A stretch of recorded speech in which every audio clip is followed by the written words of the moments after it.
me, just how does it feel? How does it feel to win the state title? It feels awesome, you know, winning a state title, 300 hurdles. I mean, it pretty much was just my big paycheck. At the end, you know, putting that medal around my neck was just my paycheck. At the end, all my hard work and dedication, you know, finally paid off. So I feel real great that I finally did it, and it came to an end, running a good time at the right meet.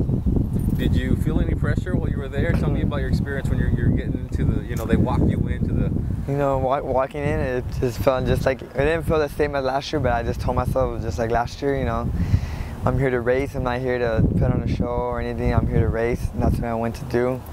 And I came out first. I felt real good, you know, going in, felt confident.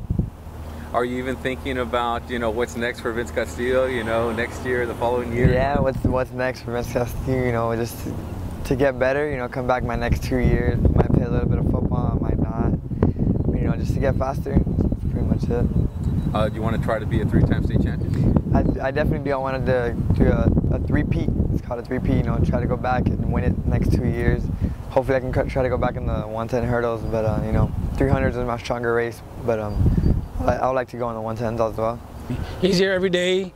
He's the first one here, the last one out usually. You know, it's not too often you have a kid with talent that's willing to work. There's a lot of kids with talent, but are they willing to put in the work? You know, the work is what will separate talented kids from championship kids. And it's fantastic to watch him every day. I mean, it's a blessing. Just come out here and we know Vince's gonna be here, so it's great.